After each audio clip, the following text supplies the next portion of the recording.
Hoy vamos a estar charlando en instantes nada más con María Soledad Capelán, María Verónica Weinberg, Mariana Zule, que son tres de las protagonistas, como hemos tenido otros a lo largo de estos días, de aquellos niños, de estas hoy adultas mujeres que están recordando de distinta manera este episodio. Y después, a partir de las 20 horas, va a estar Pablo Silva Olazábal entrevistando al doctor Edgardo Carvalho, integrante de la Comisión del Reencuentro, por aquellos años exiliado en España, y también con Eduardo Nogareda, escritor, poeta, periodista, conductor, aquí en Emisora del Sur del Truco de la Serpiente, quien además era el padre de 3 de las niñas que viajaron en ese, ya a esta altura, mítico viaje de diciembre de 1983. Así que con ellas vamos a estar conversando en algunos instantes nada más de las sensaciones, de lo que les dejó para su vida esta experiencia, de cómo se calibra con el paso del tiempo y de los años, porque seguramente esto también se debe haber modificado dentro de los protagonistas de este viaje. Para ir entrando en clima, primero voy a saludar a Nano Priliaca, que está en la mesa de controles, Ariel Gómez en la audio compaginación, Gustavo Germán, Gabriela Judich en la producción de este programa. Para ir entrando en clima, vamos a compartir con ustedes un fragmento del programa especial que Informe Semanal, un programa mítico ya a esta altura de la radio y televisión española, realizó de aquel viaje por aquellos momentos, y además recoge algunos testimonios identificables, el de José Germán Araujo, en aquel entonces de huelga de hambre, y el de Lilian Celiberti, que de esta manera explicaban lo que estaba pasando en aquel Uruguay de 1983 y en qué contexto se daba este viaje de los niños.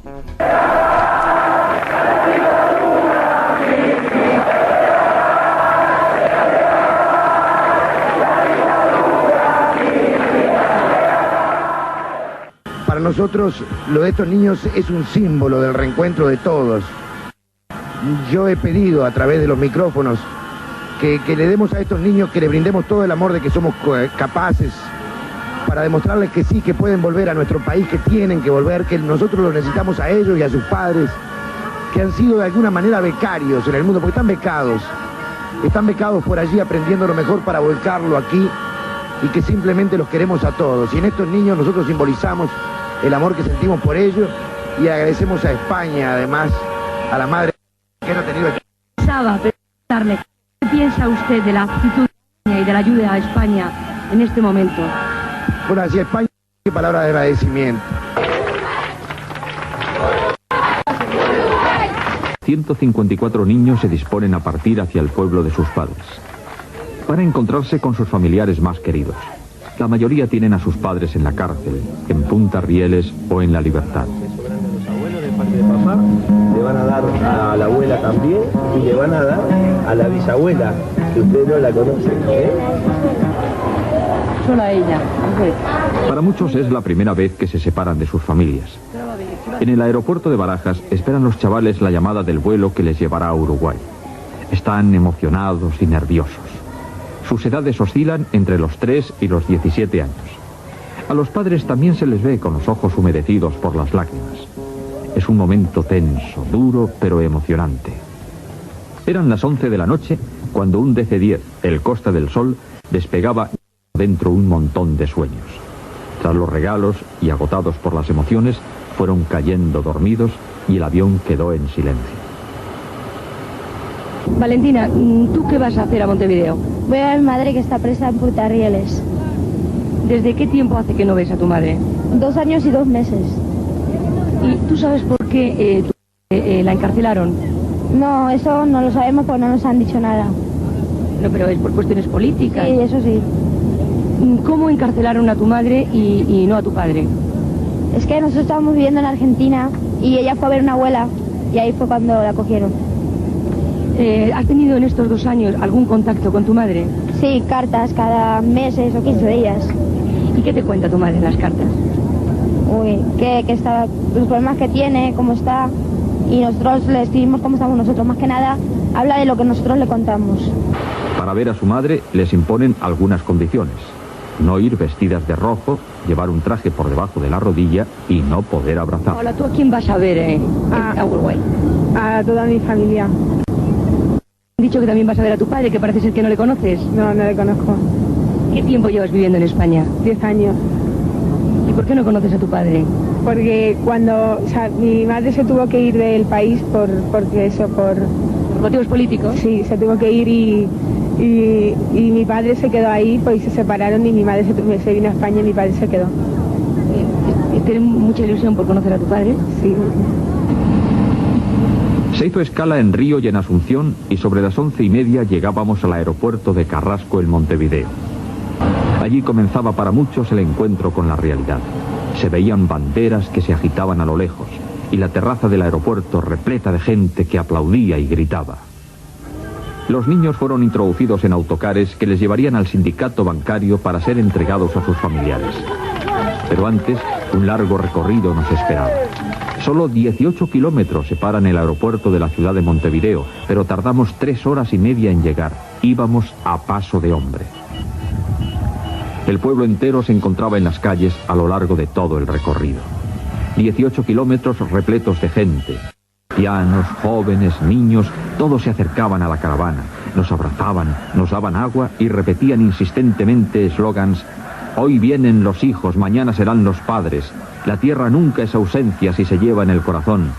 Pero lo que más repetían era: se va a acabar la dictadura militar y el pueblo unido jamás será vencido. Sobre las 5 de la tarde, los niños ante notario fueron entregados a sus familiares. Camilo, en el año 78 creo que delante de ti raptaron a tu madre en Brasil. Sí. ¿Recuerdas toda aquella vivencia? Sí. Cuéntamela. En ese día mi madre había salido y un señor uruguayo a mí y a mi hermana me estaba cuidando. Y entonces mi madre llegó acompañada de unos señores que yo nunca había visto y nos llevaron en un auto. Nos amenazaron con armas y nos llevaron. ¿A dónde os llevaron? A un puesto de policía brasilero de Brasil, y después nos metieron adentro de una camioneta y nos hicieron pasar la frontera uruguaya. Ya. A partir de aquel momento te separan a ti de tu madre, Sí. ¿no? Te separan de ella, Sí. Entonces tu madre la encarcelan. ¿Y tú dónde vas? Yo voy en que no sé dónde estaba y yo pensaba que mi madre me había dicho que iba a volver enseguida, que ahora iba a ir a la casa de los abuelos, y entonces yo estaba tranquilo, no pensaba que iba a pasar todo eso. Ya. Entonces resulta que te enteras que es que la han encarcelado a tu madre, Sí. ¿no? Cuando Entonces, vuelvo para acá, para Uruguay, me entero. ya. Entonces, después tú te vas a Italia y vuelves a ver a tu madre. Sí. ¿La viste a tu madre en la cárcel Sí. hace 2 años? ¿Qué impresión te causó ver a tu madre en la cárcel? No me acuerdo muy bien, pero estaba muy triste porque yo pensaba que ella me había mentido porque me había dicho que volvía enseguida, que iba a dar una vuelta con los amigos. Y ahora has vuelto y tu madre acaba de salir de la cárcel Sí. hace 1 mes. ¿Cómo estás ahora? Ahora estoy muy contento. Muy feliz. Cuénteme un poco la historia. ¿Cómo ha sido la cárcel para usted? ¿Cómo ha sido esa vivencia y cómo ha podido soportarla además? Bueno, creo que la cárcel es dura en Uruguay porque el objetivo que tienen las cárceles acá es la destrucción de los presos políticos en todos los sentidos. Creo que la he podido soportar yo y todas las demás compañeras a partir de la lucha que dentro de la cárcel desarrollamos para mantener nuestra conciencia democrática, luchando en todos los momentos para ganar un espacio frente a la militarización y a la destrucción que intentan hacer. Tengo entendido que la cárcel cuesta dinero, estar en la cárcel. Eso es, ¿cómo es posible eso? Bueno, aparte de lo que cuesta en vidas y en esfuerzos, también nos hacen pagar, supuestamente. Ahora a mí me citaron para darme la cuenta que son 90.000 y algo de pesos uruguayos. Es una cuota diaria donde supuestamente nosotros debemos pagar nuestra alimentación, la estadía, etcétera, habiendo, bueno, para todos, que nadie fue voluntariamente a la cárcel, ni nadie quiere estar en la cárcel, y además donde es una cárcel donde tanto las actas con las cuales somos procesados son falsas, como la nuestra, por ejemplo, que dice que fuimos detenidos en Uruguay cuando en realidad fuimos secuestrados en Brasil. y que nosotros aprovechábamos para justamente aclarar un poco por qué viajábamos y dar a conocer lo que estaba pasando acá en el Uruguay, como niños, con nuestro lenguaje, con nuestras ideas al respecto. Y bueno, y así nos fuimos como preparando, como entrando en sintonía con ese viaje. No es que nosotros nos despertamos un día y nuestros padres nos dijeron, bueno, se van a embarcar, se van, chao. Claro. No, previamente. Sobre todo los más grandes, ¿no? No, pero los chicos también, Los chicos también. Todos tuvimos, por eso, para cada programa, para cada edad, había un espacio. Uh-huh. Entonces todos nosotros fuimos convocados por la televisión, por la radio, por los diarios locales, para dar una entrevista o para explicar desde nuestra edad, desde nuestro lenguaje, lo que íbamos a hacer acá en el Uruguay. Y los más chicos porque seguramente iban a tener más cosas para entender, probablemente con toda la experiencia que iban a vivir. Claro, o sea, en realidad nosotros nos conocíamos todos, si bien nuestros padres militaban quizás en partidos diferentes, sí nos conocíamos, sí nos reuníamos y todos sabíamos que acá había una dictadura y por qué nuestros padres no podían vivir acá en el Uruguay. Entonces, con esa idea ya veníamos para acá, no es que era algo desconocido. Claro. De todas maneras, para los que no estaban en España, significaba otro viaje más. Sí, era todo un tema. O sea, nosotros nos juntamos en Schiphol, en Ámsterdam, y de ahí fuimos con un vuelo local, interino, a Madrid. ¿Quién nos acompañó? No me acuerdo. Estaban todos nuestros padres en el aeropuerto. Nos hicieron una entrevista a todo el grupo, la TV holandesa, un canal de la TV holandesa. Nos despidieron, llegamos a España, nos estaban esperando personas de la delegación de la Cruz Roja. Sí. Y de ahí fuimos todos juntos, o sea, el grupo de Holanda, a un internado que estaba vacío porque eran las vacaciones de invierno allá en Madrid, donde nos juntábamos con el resto de las delegaciones. No sé quién nos acompañó. Habían adultos, pero yo no me acuerdo de los nombres. Está bien. Mariana, en el caso de ustedes desde Bélgica, ¿cómo fue la cosa? ¿Cómo se preparó? Más o menos igual que como cuenta María Verónica. No, en realidad yo no recuerdo haber hecho ningún programa de radio ni nada de eso. Inclusive en Bélgica viajamos 8 y se dio una situación que fue media complicada, porque bueno, obviamente había más niños que 8 en Bélgica, en Bruselas y en Bélgica. Entonces se dio la discusión de, bueno, quiénes podían viajar, quiénes no. Se pensó primero en que viajaran los niños más grandes, por una cuestión de que, bueno, eran más conscientes y sabían más a lo que venían, pero después se dijo que, bueno, que no, que en realidad por una cuestión de seguridad era mejor que viajáramos los más chicos. ¿Tenías tú qué edad? Yo tenía 9 años cuando viajé. ¿O eras menor que María Verónica, por ejemplo? Era menor que María Verónica, sí. Y bueno, y finalmente se decidió la lista, que ya te digo, éramos 8 niños, y viajamos en tren desde Bruselas hasta Madrid. Mi hermana, por ejemplo, Tania, que vive en Bruselas ahora, que es más grande, no pudo viajar. Ella se quedó con muchas ganas de viajar, pero bueno, eran esos cupos que nos llegaron a Bruselas. Ahora, 9 años y 13 hay una diferencia importante a esa edad, sobre todo de conciencia de algunas cosas. ¿Te pasaba lo mismo que María Verónica? Sí, nosotros éramos a pesar niños, de la edad. Sí, nosotros éramos niños muy politizados, que teníamos muy claro lo que estaba pasando acá en Uruguay. De repente no éramos niños como uno se imagina a los niños de 9 años ahora, ¿no? Éramos niños que sabíamos lo que estaba pasando, éramos niños que teníamos muy claro por qué nuestros padres se habían tenido que ir. Inclusive, bueno, yo siempre cuento esto que me parece muy ridículo y como hasta gracioso, y es que yo con 6 años ya tenía un pasaporte que decía que era válido para todos los países excepto la República Oriental del Uruguay. Perfecto. Es decir, los niños también éramos exiliados políticos. O sea que tampoco podía... Tampoco podía regresar al Uruguay. Inclusive para poder entrar al Uruguay, para poder hacer ese viaje, mi madre tuvo que tramitar un pasaporte de las Naciones Unidas distinto, de apátrida, una cosa así. O sea que no es cierto entrar. Aquello de que los niños sí podían y los padres no. No. En algunos casos, claro, no. En mi caso, yo no, con el pasaporte uruguayo, yo no podía entrar al Uruguay. Al único país que no podías entrar siendo uruguayo. Exactamente. Es brillante. Exactamente, con 6 años. ¿Tenías recuerdos de Uruguay? Sí, yo tenía recuerdos de Uruguay. Yo me fui con 5 años de Uruguay. cumplí los 6 en Argentina en un hotel de refugiados y de ahí nos fuimos para Bruselas.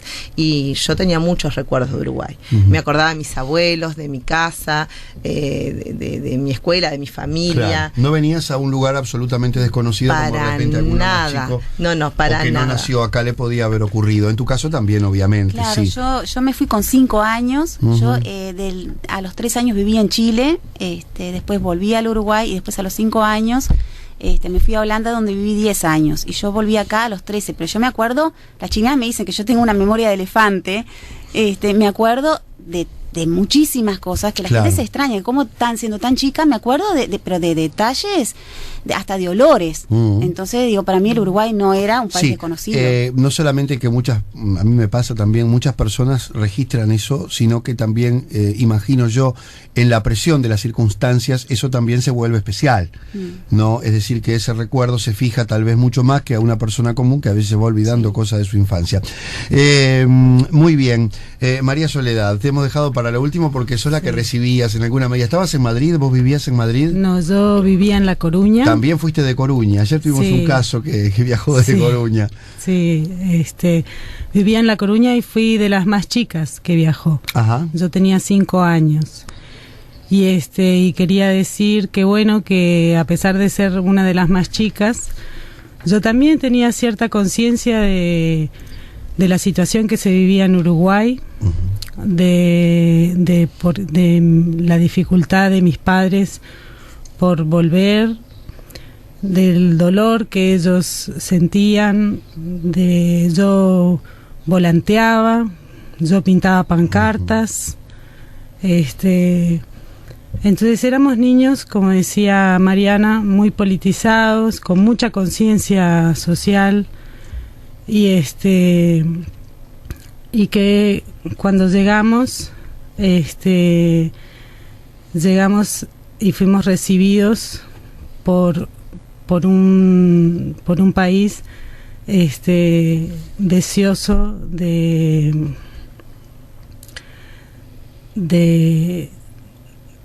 cambio, ¿no? Decíamos en estos días, hablando de esto, que ni los organizadores ni probablemente los que estábamos acá pensábamos que eso fuera a generar una reacción, que creo que no era lo que no quería la dictadura, porque tuvo de golpe y porrazo cientos de miles de personas en la calle. Se hablaba también de que no quería que fueran por la Rambla porque la gente que estaba en la playa, aunque no tuviera nada que ver, se iba a plegar a eso, iba a aprovechar la oportunidad, que fue lo que finalmente sucedió. Y probablemente el regreso de los niños fue la antesala de lo que después fueron otros regresos masivos de Citarrosa, los olimareños y figuras que iban llegando. Creo que se tomó como imagen o como emblema eso de traerlos por la Rambla ya y hacer una celebración de todos esos acontecimientos, pero el puntapié inicial fue este viaje. ¿Cómo lo recuerdan ustedes cuando llegaron acá? Es decir, ¿qué tipo de impacto recibieron? Si bien estaban preparados, más o menos, no sabían, había temores. Ayer decía Carlitos Melgarejo, a lo sumo lo que podía llegar a ocurrir era que nos dijeran no pueden entrar y volvernos para atrás, pero de ahí para afuera nadie sabía si iba a haber mucha, poca gente, si la gente, y creo que bueno, la dimensión de lo que ocurrió, que se cuenta muy bien en este libro y todo, superó a todo el mundo, ¿no? Sí, totalmente. Para mí fue muy contradictorio la imagen que yo tenía del Uruguay con lo que vi. En primer lugar, mis padres, bueno, por supuesto, tenían cierto temor, entonces, bueno, me explicaron de que yo no podría, si iba por la calle, que no hablara con gente extraña, que no me metiera sola a un baño público, que tratara siempre de estar acompañada de mis familiares, de amigos, porque uno no sabía lo que podía pasar. Claro. Entonces, y además, yo sabía que estábamos en dictadura, que había cosas que no se podían decir, que había represión si uno expresaba libremente sus ideas. Y a su vez también nosotros estando en el exterior recibíamos información que acá no se manejaba. Claro. Veíamos fotos de personas torturadas, que estaban presas en el penal, no se veían los rostros, pero sí los cuerpos, porque estaban encapuchados, se veía la tortura que se les aplicaba, y eran imágenes muy duras. Entonces, con todas esas referencias, más las recomendaciones de mis padres, que bueno, tené cuidado, no andes sola. Yo me imaginaba un Uruguay que era ciego, sordo y mudo y gris. Cuando llegamos acá al aeropuerto, la pista de aterrizaje estaba desierta como corresponde, porque no es 18 de julio, no es, Claro. no es un shopping. Entonces, No. bueno, obviamente que no va a haber gente en una pista de aterrizaje.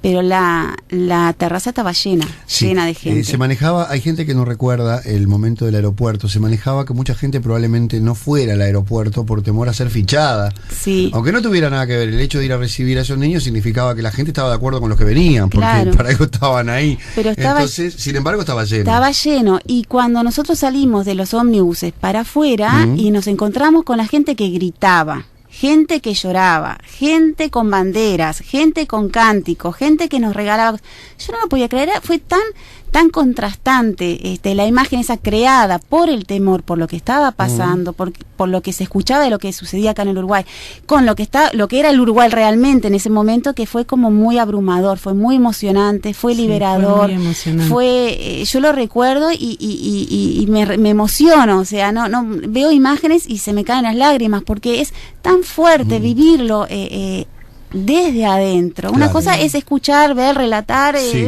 y otra cosa es haber sentido, haber estado ahí y poder haber gritado con la gente que te gritaba a vos. La gente esa extraña con la cual no podías hablar, te abrazaba, te regalaba tarjetas, te agarraba de las manos. Sí. Debe haber, yo no sé, el otro día estuvimos acá una de las psicólogas, pero digo, debe haber algún factor también que en ese Uruguay que los recibía, que necesitaba también ese contacto, ese nexo, y por algo se extremaba un poco o se exacerbaba ese cariño. Yo voy a poner un ejemplo un poco tonto, pero tal vez válido. Cuando yo iba con el carnaval fuera del Uruguay a actuar para colonias de Estados Unidos y de la gente de Canadá, llamaba un poco la atención, pues la gente lloraba, te tocaba, te recibía envuelta en la bandera del Uruguay, de su club, de Peñarol, de Nacional, de Cerro, de Rentista, y lloraban y te tocaban y te hacían regalos, y vos decías, bueno, no es para tanto, venimos a actuar acá con un conjunto de carnaval.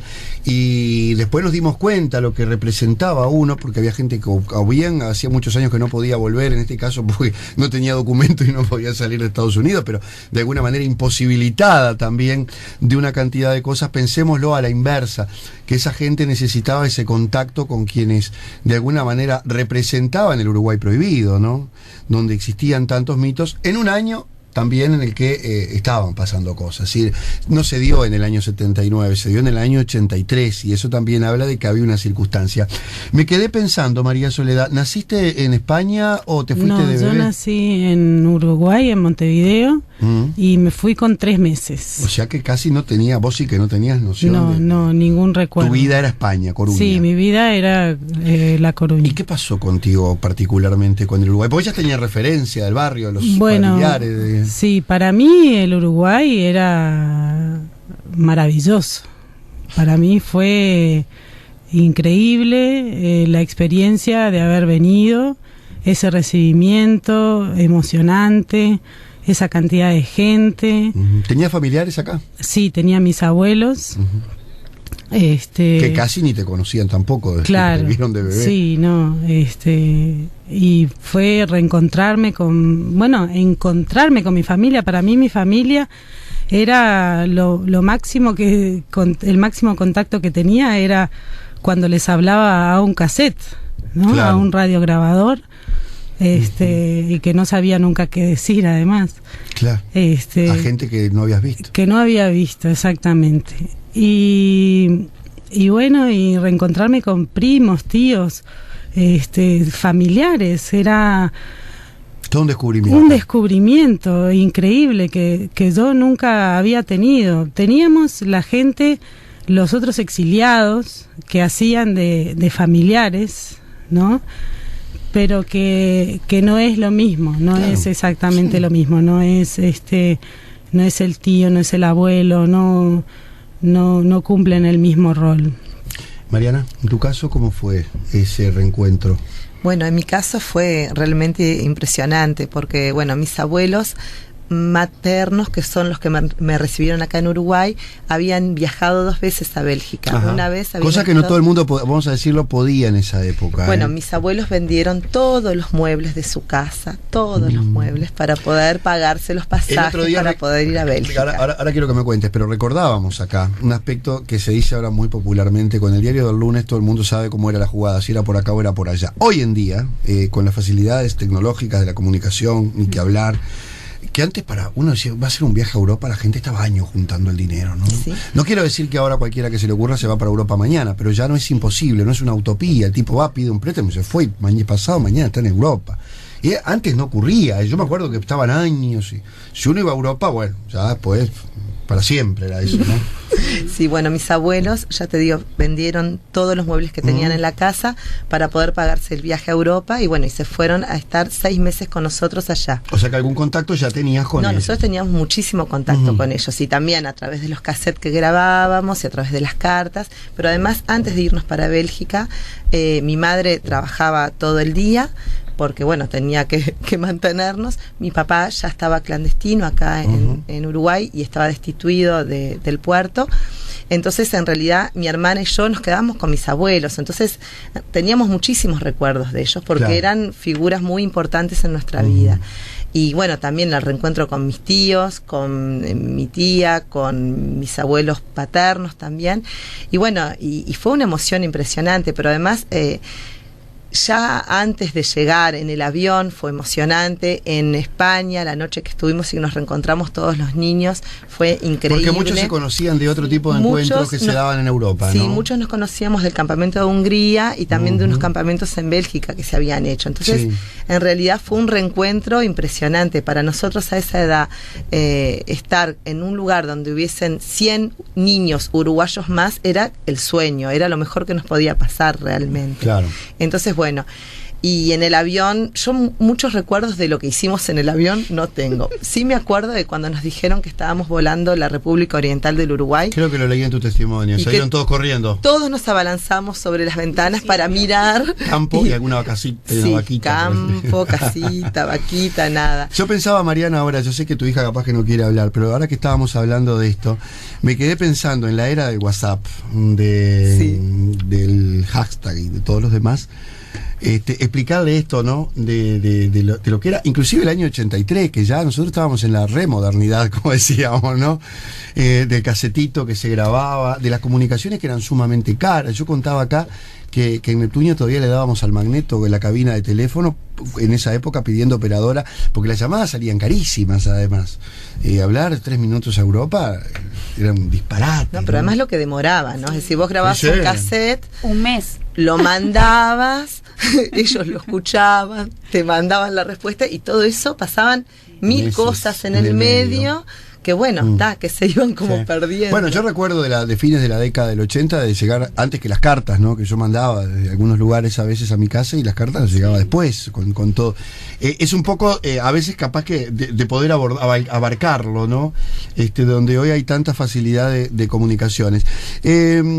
¿Cómo vamos a ir a la pausa ahora y después a la vuelta quiero hablar un poco de cómo en el tiempo el viaje ha ido operando dentro de ustedes? Es decir, en el momento de la vivencia muy intensa, como para cualquier niño o adolescente que vive cosas fuertes desde el punto de vista emocional, está también eso del mundo nuevo que se descubre, que va a operar en cada uno de acuerdo a su personalidad, pero está también el valor que se le va dando a medida que va avanzando el tiempo y la vida de cada uno va transcurriendo por distintos carriles personales. Hay algunos recuerdos que van quedando, otros que afloran, otros que surgen. Estoy seguro que en todo este revival ustedes habrán reflotado cantidad de cosas que estaban un poquito perdidas en la memoria. De todo esto vamos a volver luego de la pausa charlando con Mariana Fulé, María Verónica Weinberg y María Soledad Capelán en estos programas especiales que le estamos dedicando, Departamento 20 y la máquina de pensar, al tema del regreso de los niños uruguayos en el año 1983. Bien, señores, retomamos el contacto aquí en Radio Uruguay para todo el interior a través de nuestras repetidoras, para el mundo a través de la web en el www.radiouruguay.com.uy. Nos íbamos a la pausa hablando de cómo había operado el episodio en la vida de ustedes a medida que fue pasando el tiempo. Hay allí una deuda, según se dice, de de que este tema quedó un poco olvidado dentro de, los episodios que fueron jalonando ese año 1983, de los cuales recordábamos algunos muy puntuales. Probablemente el top one, como se dice ahora, se lo lleve el acto del Obelisco, por lo que significó, por la incidencia que tuvo, y porque fue de alguna manera una manifestación política muy fuerte, desde el punto de vista de la proclama, que todo el mundo recuerda leída por Candó.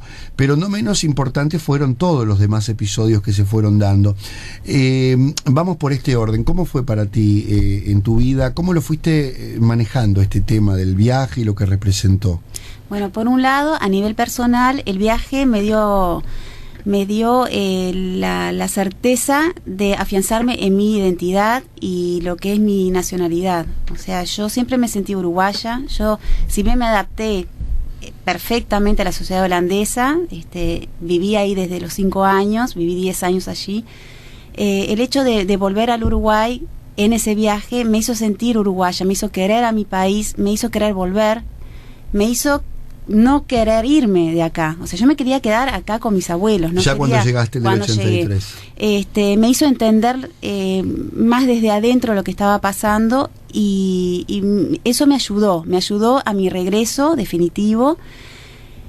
También aprendí lo que es la generosidad, lo que es el agradecimiento, lo que es ser solidario. O sea, a mí el viaje a nivel personal me dejó cosas muy positivas. Me enseñó a relacionarme con otras personas que yo no conocía, a entablar amistades, a animarme a viajar sola. O sea, como que me hizo un bien muy grande justamente en la adolescencia. Y después te fuiste dando cuenta, además de esa influencia. Claro, porque te va marcando. A mí me marcó de una forma muy positiva y yo saqué provecho de eso. Me concientizó también, o sea, y también me sirvió para volver a anexarme a mi familia, a entablar otra vez esos lazos con niños con los cuales yo antes jugaba, antes de irme. Volví a retomar amistades que las tengo hasta el día de hoy. Entonces, eso fue a nivel personal. ¿Vos te fuiste después, de vuelta? Mira, yo regresé acá en el 85 y en el 90 me fui un mes sola a Holanda a estar con mis amigos. Bueno, después no volví más. No, me quedé acá en el Uruguay. A pasear, a vivir y eso. No, fui sola a pasear y. Porque vos sabés que en la mayoría de los que están acá, fue una constante, ninguno volvió. Había una muchacha que vino el otro día, ahora no recuerdo el nombre, que no volvió ni siquiera a España, entonces, desde que se volvió al Uruguay. No es el caso de Capelán, las digo así porque son todas María, ¿no? María Soledad, María Verónica y Mariana. En tu caso, tú te volviste a ir del Uruguay. Sí, yo me fui a Barcelona, no volví a La Coruña porque yo estudié arte y no había para estudiar arte en La Coruña, aunque ese era mi interés. Entonces me fui a Barcelona, pero la idea era volver a España. De cualquier manera, como fuera, volver. ¿No te adaptabas al Uruguay? No me adaptaba. El Uruguay no resultó ser lo que yo esperaba en un principio. No creo que en el fondo no es un problema del lugar. Yo ahora, después de idas y venidas, me doy cuenta que el problema queda en uno. El problema es tener la vida partida en dos, ¿no? Tener unos recuerdos de un lado, unos recuerdos del otro, afectos en un lugar, afectos en otro lugar, que nunca más se van a poder unir, porque la vida continúa y el tiempo ya pasó y lo que pasó no vuelve más, ¿no? Claro. Eso, para cualquiera que se vaya, aunque sea por razones políticas o económicas, el hecho de afincarse o de vivir una etapa, y sobre todo cuando se tiene una edad mucho más sensible, como puede ser la niñez o la adolescencia, ya queda partido uno, es decir, es complejo el relacionamiento, ¿no? Yo tengo, por ejemplo, aunque cerquita, familia en la Argentina y he vivido en la Argentina y siempre tengo de aquel lado, pero uno puede ir acá a la Argentina a 300 kilómetros como va Rocha. No es lo mismo cuando uno está tan lejos. Esa sensación de no ser de aquí ni ser de allá, como decía Facundo Cabral, existe y es real. Es real. Y es honesta para todos lados, porque uno extraña afectos y amigos y cosas que vivió allá. Sí, exactamente. Yo, de hecho, después de 10 años de vivir en Barcelona, extrañaba mucho Montevideo y decidí volver en Montevideo y a la gente. y decidí volver, y cuando volví me di cuenta que lo que extrañaba tampoco estaba, porque ya formaba parte de un pasado que ya no estaba. Claro. Y ahora extraño Barcelona y la gente de Barcelona, que estoy segura que si vuelvo tampoco va a estar. O sea que estás en ese proceso. Estoy en ese proceso. ¿Cuánto hace que volviste al Uruguay? 4 años. 4 años. Ya te vamos a llamar para el departamento 20 para conversar de todo esto. ¿Cómo no? En tu caso personal, ¿cómo operó este episodio? Bueno, a nivel personal, pude conocer el cielo de Uruguay del que tanto me hablaba mi mamá con lágrimas en los ojos. Pude tener a mis abuelos, a mis primos, a mis tíos, pude conocer lo que significaba tener una familia. Uh-huh. Y después haciendo un resumen, ya desde el aquí y ahora, ¿no? Me doy cuenta de que de alguna manera formamos parte de la historia, ¿no? Y ese formar parte de la historia, yo de alguna manera me siento orgullosa. Uh-huh. Ayer hablábamos de eso, de formar parte, y de que cuando uno a veces está protagonizando hechos históricos inconscientemente, porque le toca estar en el lugar, o porque por alguna circunstancia, como en el caso de ustedes, que efectivamente eran hijos de personas que habían tenido que irse del país, no se calibra o todavía no se aquilata la dimensión. Hablábamos un ejemplo muy concreto: el que estaba en Berlín el día que cayó el muro tiene un episodio histórico para contar, o el que estaba en Nueva York el día que se cayeron las torres y dice, mira, yo justo estaba ahí, estaba viendo cómo se caían. Es decir, que es algo que uno no elige y que a veces es protagonista de cosas que después tienen una dimensión en el tiempo que tiene mucho que ver con la vida de las personas. ¿Y cómo fue para vos, Mariana, el factor viaje en tu vida, en el proceso personal a lo largo de los años?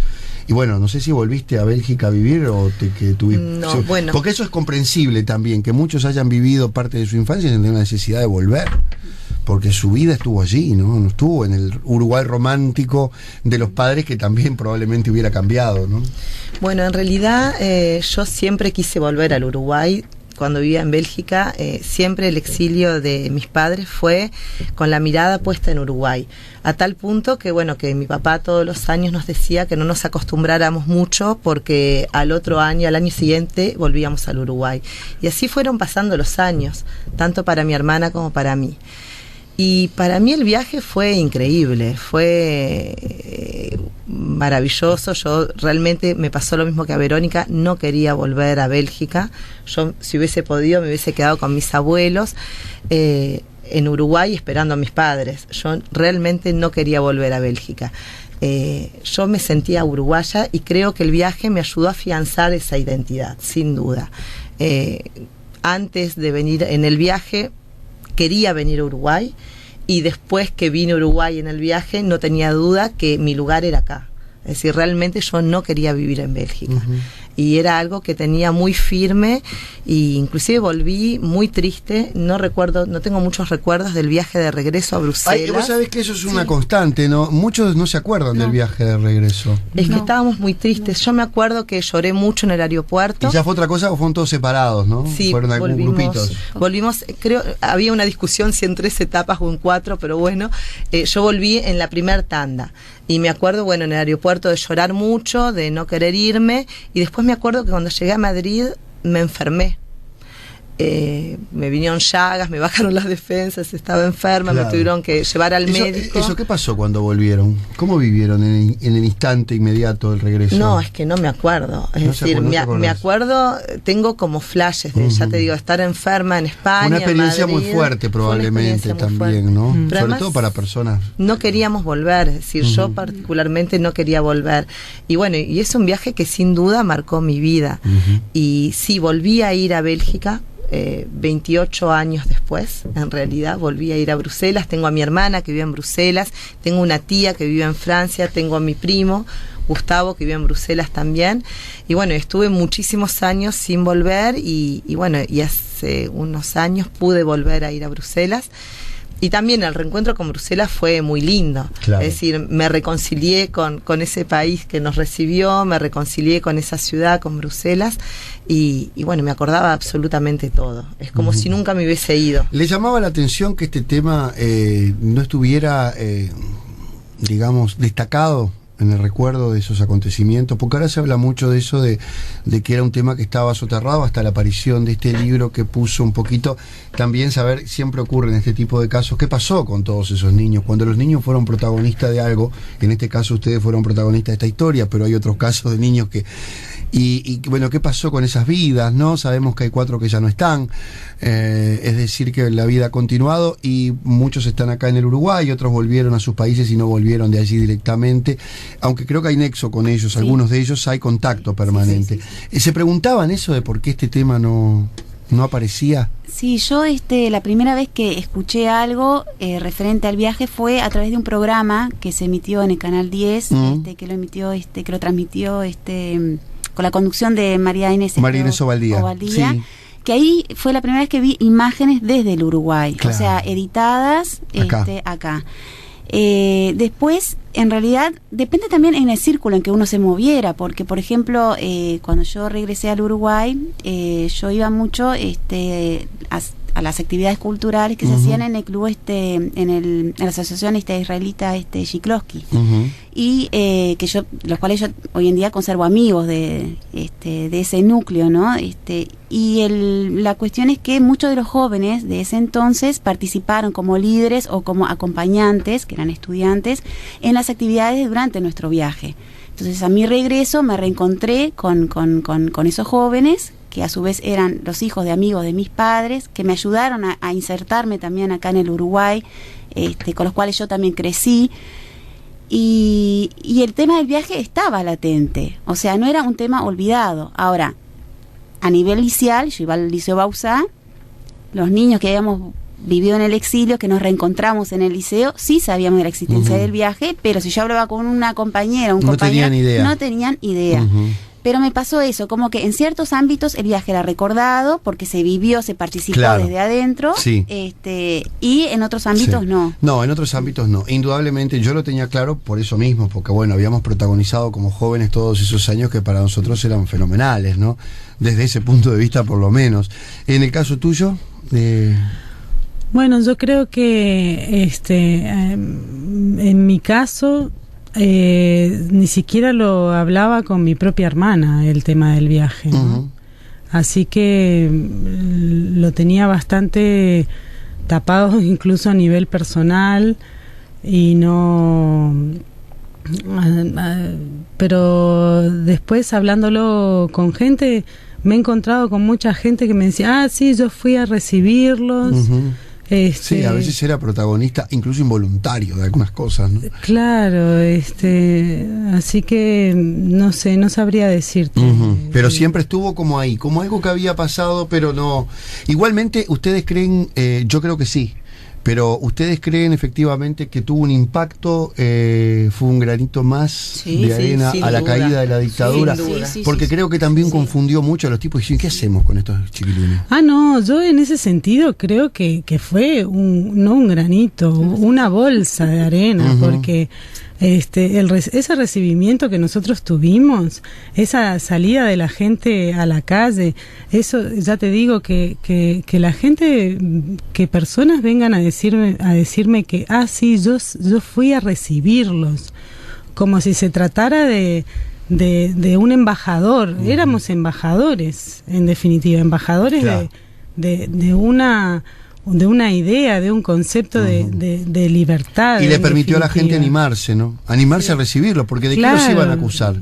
Claro. De recibir a un grupo de niños. Claro, es que éramos niños que representábamos a nuestros padres, en definitiva, ¿no? Sí, señor. Mariana. Sí, los que no podían venir, en definitiva, era eso.